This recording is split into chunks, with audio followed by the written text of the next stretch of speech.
Waalaikumsalam, Bu. Bagaimana kabar kalian hari ini? Alhamdulillah baik, Bu.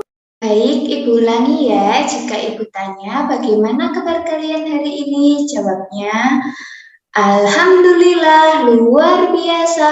Allahu Akbar. Bagaimana anak-anak, siap? Jika Ibu tanya, jawabnya Alhamdulillah luar biasa. Allahu Akbar. Begitu ya anak-anak. Ibu ulangi sekali lagi. Bagaimana kabar kalian hari ini?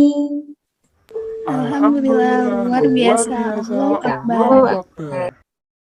Wah, hebat. Kalian semua bersemangat untuk mengikuti pembelajaran kita kali ini. Baiklah, sebelum pembelajaran kali ini kita mulai, mari kita berdoa bersama-sama terlebih dahulu. Mbak Dia, Ibu boleh minta tolong untuk memimpin teman-teman berdoa?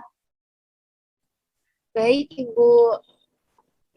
Nanti teman-teman, sebelum kita memulai pembelajaran, kita berdoa terlebih dahulu. Berdoa, mulai.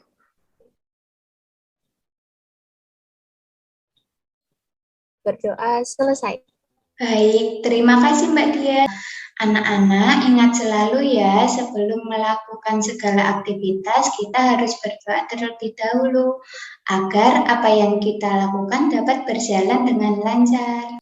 Baik anak-anak, pada kesempatan kali ini kita akan belajar tentang tema 1, indahnya kebersamaan, subtema 2, kebersamaan dalam keberagaman di pembelajaran yang keempat. Kali ini kita akan belajar tentang contoh bentuk kerjasama dalam keberagaman. Harapannya nantinya siswa dapat memberikan contoh dan menjelaskan apa saja bentuk kerjasama dalam keberagaman. Selanjutnya nanti kita juga akan membahas tentang gagasan pokok suatu teks bacaan ya anak-anak. Sampai di sini dapat dipahami apa yang akan kita pelajari? Bisa, Ibu. Oke anak-anak, selanjutnya Siapa yang masih ingat apa saja kesepakatan belajar kita? Tidak boleh makan, Bu. Iya, benar, tidak boleh makan. Ya, ini ya anak-anak, kesepakatan pembelajaran kita tidak boleh ramai, aktif bertanya dan menjawab, tidak boleh makan, dan memperhatikan penjelasan yang Ibu sampaikan ya. Nah, baiklah anak-anak yang hebat dan bersemangat, sebelum kita memulai pembelajaran kita kali ini, mari kita bersama-sama tepuk hebat terlebih dahulu. Ikuti video yang Ibu tampilkan ya anak-anak. tepuk hebat. Aku hebat. Kamu hebat. Semua hebat. Keren, keren, keren. Jempol. Nah, Bagaimana anak-anak Ibu yang hebat? Sudah bersemangat dan bersiap untuk mengikuti pembelajaran kita kali ini? Baiklah anak-anak, sebelum pembelajaran kita kali ini dimulai, kita absensi terlebih dahulu ya.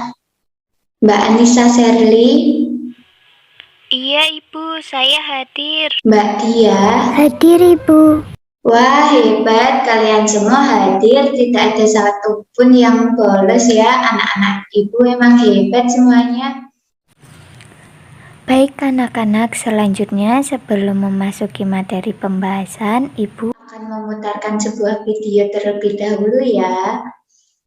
Kita simak baik-baik anak-anak videonya.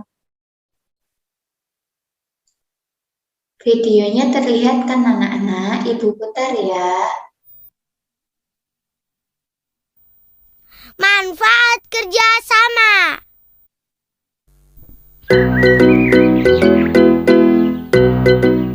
Kita main di sini saja ya.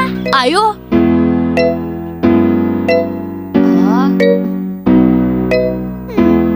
Wah, kok sempit? Iya, meja gambar ini yang membuat ruangan ini menjadi sempit. Ya, terus kita main di mana? Kalau di teras depan masih kotor. Ruang belakang sedang dipakai ayah.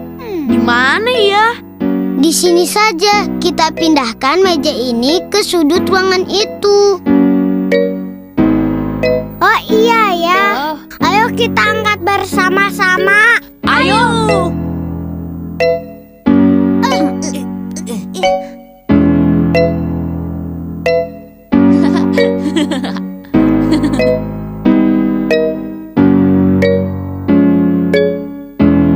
Nah, lebih luas kan? Ternyata kalau kita mengangkatnya bersama-sama akan lebih mudah memindahkan meja itu. Betul sekali, Jo. Ayo, sekarang kita main luar tangga.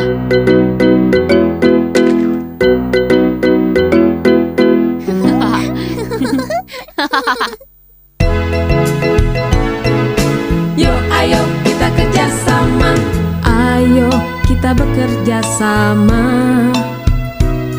membantu dengan sukacita. Jika kita selalu bekerja sama, hal yang berat menjadi ringan. Yuk ayo kita kerja sama. Ayo kita bekerja sama, membantu dengan sukacita. Jika kita selalu bekerja sama, hal yang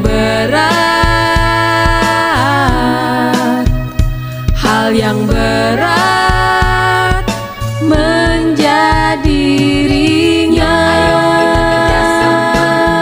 Ayo kita kerja sama. Yuk ayo kita kerja sama. Nah, anak-anak, itu tadi ya video mengenai contoh bekerja sama. Ketika bermain bersama teman. Baik, untuk selanjutnya, Ibu ingin meminta tolong kepada kalian untuk membacakan komik ini ya anak-anak. Mbak Anissa, bisa dibacakan isi komiknya? Bisa, Ibu.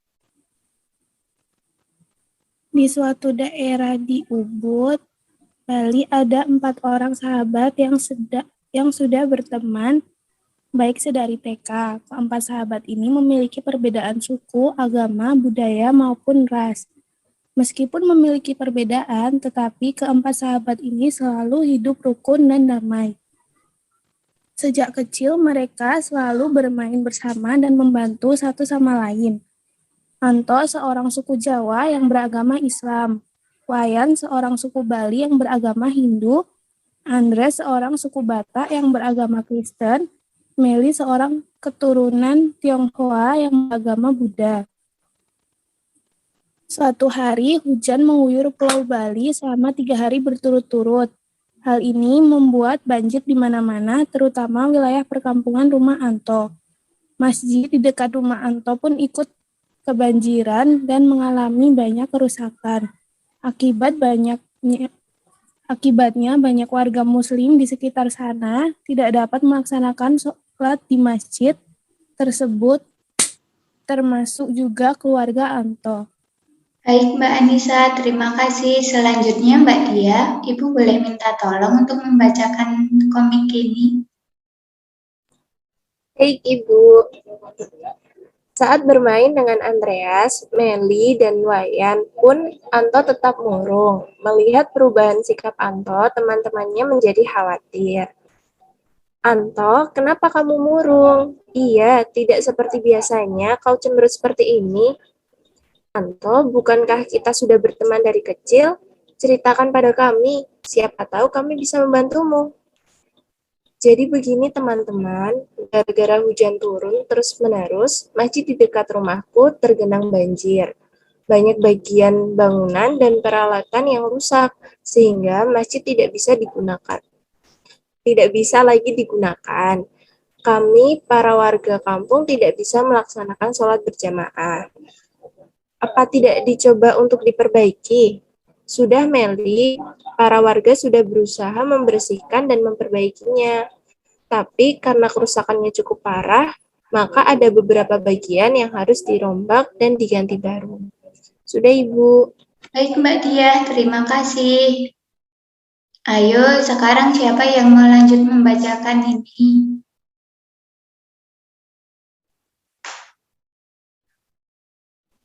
Saya, Ibu. Iya, silakan Mbak. Kami sudah mengumpulkan dana, tetapi ternyata uangnya tidak cukup. Waduh, lalu bagaimana? Ya, terpaksa masjid itu dibiarkan saja sampai uangnya cukup untuk membiayai perbaikan. Oh, begitu. Teman-teman, aku pamit pulang dulu ya. Aku masih mau membantu membersihkan masjid yang masih kotor. Sudah, Ibu. Baik, Mbak. Terima kasih. Ayo, yang ini Mbak Dia bisa Ibu minta bantuannya lagi. Bisa, Ibu. Kasihan sekali Anto, dia terlihat sangat sedih. Apa yang bisa kita bantu untuk meringankan kesedihannya ya? Teman-teman, aku punya ide nih. Apa? Bagaimana jika kita membantu dana perbaikan masjidnya saja? Tapi kau kan tahu kalau uang kita juga pas-pasan. Aku punya ide. Besok kan hari Minggu, waktunya aku ibadah di gereja. Nah, aku akan meminta teman-teman gereja untuk membantu perbaikan masjid itu. Iya sih, kamu benar juga. Besok aku juga ada kebaktian di vihara. Aku juga akan meminta bantuan kepada mereka. Ayahku adalah seorang pandita. Aku akan minta tolong padanya untuk menginformasikan hal itu kepada perkumpulan umat Hindu. Wah, pasti banyak yang mau membantu. Sudah, Ibu. Ya, terima kasih Mbak Dia.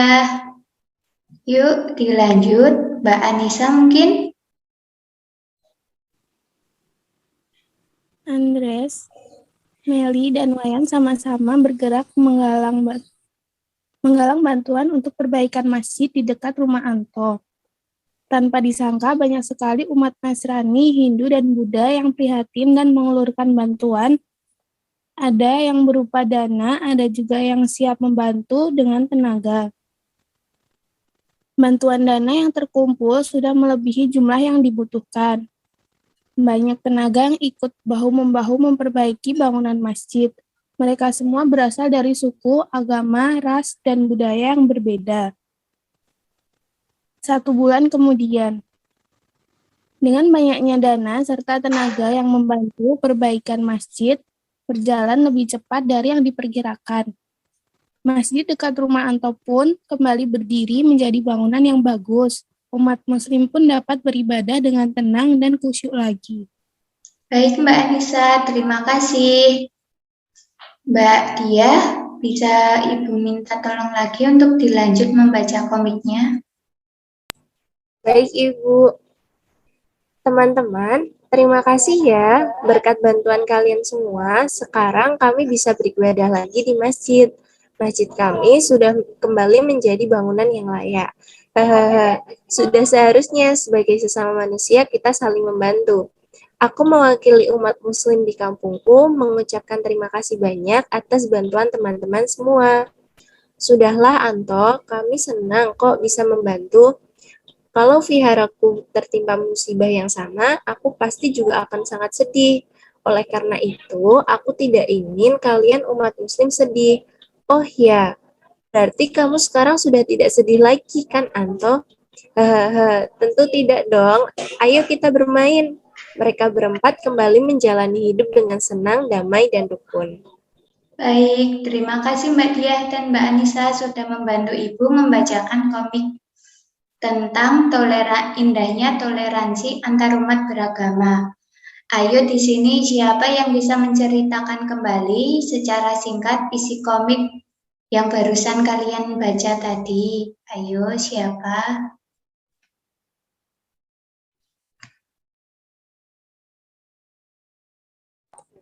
Saya Ibu.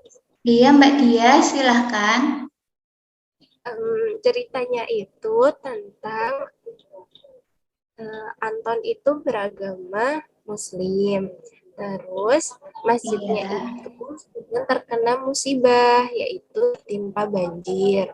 Iya Mbak.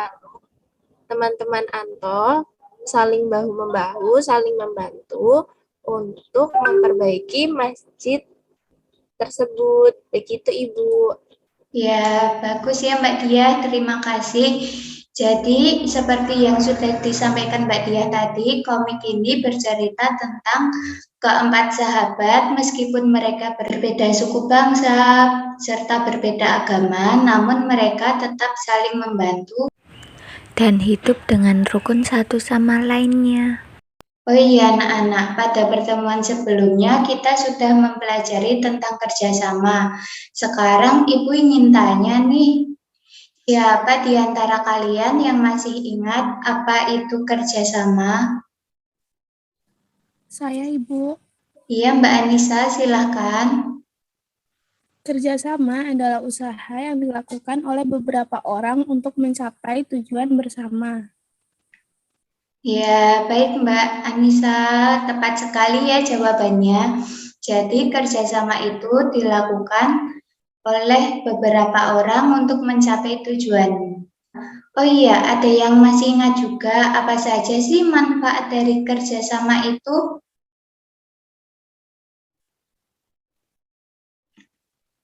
Ada yang masih ingat tidak anak-anak? Saya, Bu. Iya Mbak Anissa lagi, silahkan. Manfaat kerjasama itu ada yang pertama, pekerjaan menjadi lebih cepat selesai. Yang kedua, kerukunan warga terjalin. Yang ketiga, memperkuat persatuan dan kesatuan. Ya, baik ya Mbak Anissa, tepat sekali jawabannya.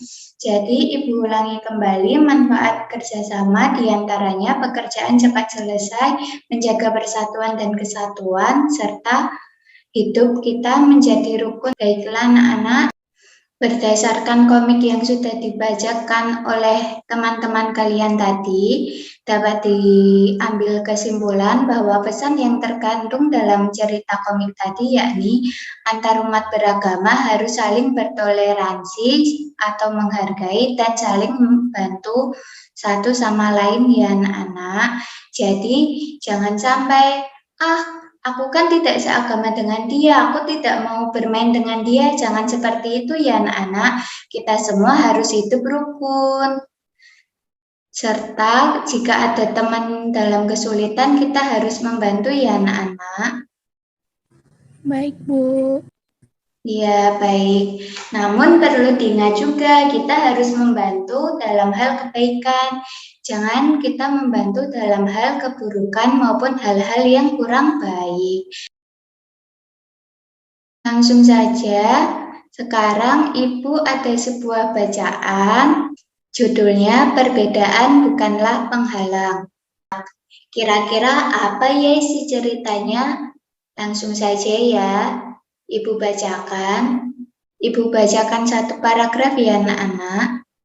Tidak seperti biasa, hari Minggu ini sekolah terlihat ramai. Hari itu semua siswa diminta datang ke sekolah untuk menghias kelas masing-masing. Hari Senin yang akan datang akan diadakan lomba untuk menyambut hari kemerdekaan. Bapak Kepala Sekolah berpesan, tiap kelas harus terlihat unik dengan kreasi anak-anak. Udin dan teman-teman sekelasnya juga datang ke sekolah. Pembagian tugas membuat hiasan telah dilakukan Udin dan teman-temannya sejak hari Jumat yang lalu. Menghias kelas merupakan tanggung jawab bersama. Baiklah, untuk paragraf yang kedua, ada yang ingin membantu Ibu untuk membacakannya? Saya, Ibu. Iya, Mbak Anissa, silahkan. Pagi-pagi hampir semua siswa di kelas Udin sudah hadir. Hanya Edo dan Marta yang belum terlihat. Edo dan Marta sudah meminta izin kepada teman-temannya untuk hadir terlambat. Mereka harus pergi ke sekolah minggu di gereja untuk melakukan ibadah pagi. Udin dan teman-teman lainnya tidak keberatan. Sebelum ke sekolah, Udin dan Siti mampir ke rumah Edo, lalu ke rumah Marta untuk mengambil bahan dan hiasan kelas yang telah disiapkan. Udin dan teman-teman memahami bahwa hari Minggu pagi merupakan waktu ibadah bagi Edo dan Marta yang beragama Katolik. Perbedaan waktu dan cara ibadah tidak menghalangi niat kerjasama mereka. Baik Mbak Anissa, terima kasih. Selanjutnya, untuk paragraf yang ketiga, Ibu bacakan ya anak-anak. Siang hari, sekolah semakin ramai. Kelas-kelas sudah terlihat begitu indah dan semarak dengan hiasan merah putih buatan siswa sekelas. Begitupun kelas Udin. Edo dan Marta juga terlihat sudah berada di antara mereka. Selesai ibadah pagi di gereja, Edo dan Marta menyusul datang ke sekolah. Senang sekali Udin dan teman-temannya berbagi tugas. Ada yang menggunting kertas, ada yang naik ke atas meja untuk menggantung lampion kertas, ada juga yang menghias pintu dengan pita kertas merah putih. Lelah tidak terasa ketika tiba waktu sholat zuhur, Udin, Siti, serta teman-teman lainnya yang beragama Islam menjalankan ibadahnya. Edo, Marta, dan Dayu, serta beberapa teman lainnya yang tidak menjalankan ibadah sholat, melanjutkan pekerjaan menghias kelas. Menjelang sore, pekerjaan sudah selesai.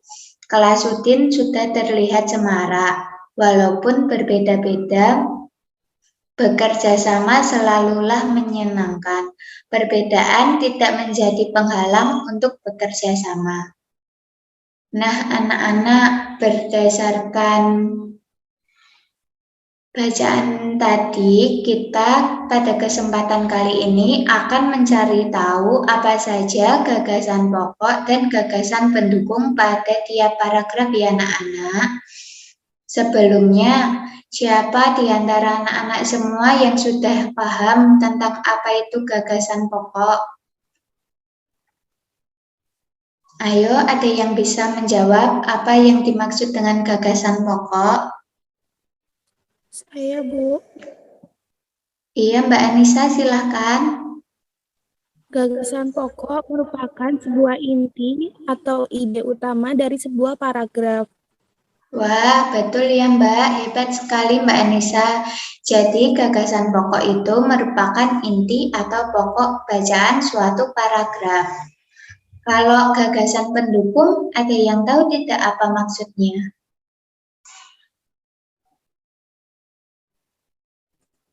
Kalau gagasan pendukung itu kalimat yang bersifat lebih khusus Ibu.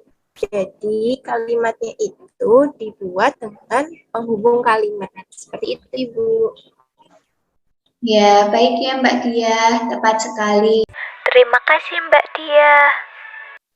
Nah, anak-anak, jadi tepat sekali ya apa yang disampaikan Mbak Anissa dan Mbak Dia. Gagasan pokok merupakan sebuah inti dari sebuah paragraf. Gagasan pokok kemudian dikembangkan menjadi sebuah paragraf utuh. Gagasan pokok terdapat di awal atau di akhir paragraf. Gagasan pokok memaparkan topik utama pembahasan dari sebuah teks. Gagasan pokok biasanya tidak membutuhkan kalimat penghubung karena keberadaannya merupakan inti sebuah teks. Sementara gagasan pendukung seperti yang sudah dijelaskan Mbak Diah tadi, gagasan pendukung merupakan kalimat yang bersifat lebih khusus. Gagasan pendukung dibuat dengan kata penghubung kalimat. Gagasan pendukung berisikan informasi, uraian, dan contoh dari gagasan pokok. Fungsi gagasan pendukung adalah untuk mendukung atau memperkuat gagasan pokok. Gagasan pendukung bisa jadi dibuat dalam beberapa kalimat, sebab untuk menerangkan gagasan pokok biasanya butuh beberapa kalimat pendukung. Jadi anak-anak dapat disimpulkan bahwa gagasan pokok merupakan inti dari suatu paragraf, sementara gagasan pendukung merupakan kalimat-kalimat yang mendukung gagasan pokok tersebut menjadi sebuah paragraf yang runtut dan padu ya anak-anak. Selanjutnya anak-anak, sebelum menganalisis gagasan pokok pada teks perbedaan bukanlah penghalang, Ibu akan memberikan kesempatan untuk kalian menuliskan pengertian tentang gagasan pokok dan gagasan pendukung terlebih dahulu di buku tulis kalian masing-masing ya anak-anak. Ditulis dengan rapi anak-anak, agar kalian tidak malas untuk membacanya di kemudian hari. Baik anak-anak, bagaimana? Apakah sudah selesai mencatatnya? Sudah, Bu. Ya, baik. Untuk selanjutnya, berdasarkan teks tadi, kita analisis gagasan pokok paragraf pertama. Ada yang bisa memberikan jawaban mengenai gagasan pokok pada paragraf pertama? Saya, Bu. Iya, Mbak, silahkan. Jadi gagasan pokok yang terdapat di paragraf pertama itu, hari Minggu ini sekolah terlihat ramai. Semua siswa datang untuk menghias kelas mereka. Ya, baik ya Mbak Anissa, tepat sekali jawabannya. Jawabannya yakni gagasan pokok pada paragraf pertama, hari Minggu sekolah tampak ramai, para siswa datang untuk menghias kelasnya.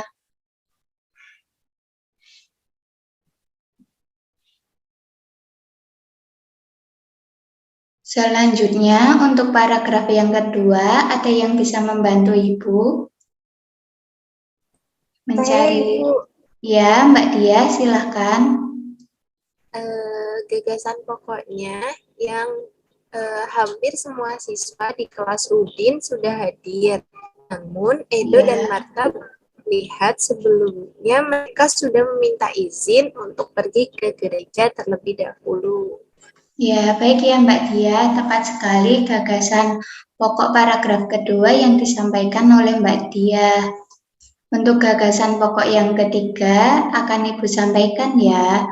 Jadi pada paragraf ketiga gagasan pokoknya yakni siang hari sekolah semakin ramai.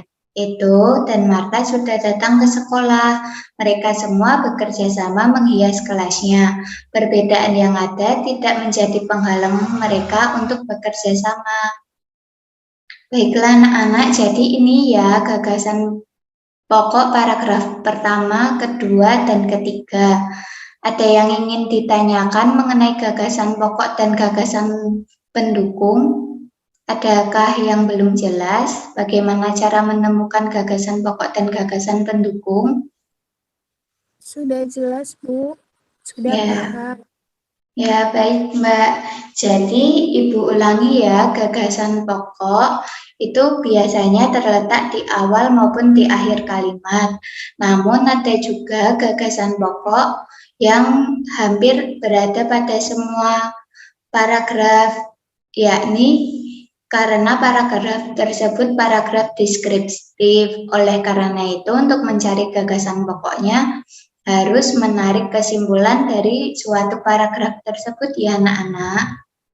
Selanjutnya anak-anak, berikut kesimpulan pembelajaran kita kali ini. Baiklah anak-anak, di akhir pertemuan ini sebelum kita akhiri, Ibu ingin menyampaikan pekerjaan rumah terlebih dahulu ya. Jadi untuk pekerjaan rumah kali ini, anak-anak Ibu minta untuk membentuk kelompok ya. Satu kelompok terdiri dari 5 siswa. Tiap kelompok mencari informasi tentang salah satu kerjasama di lingkungan sekitar. Kemudian dituliskan ke dalam bentuk bagan seperti yang tersedia pada buku siswa halaman 113 ya anak-anak.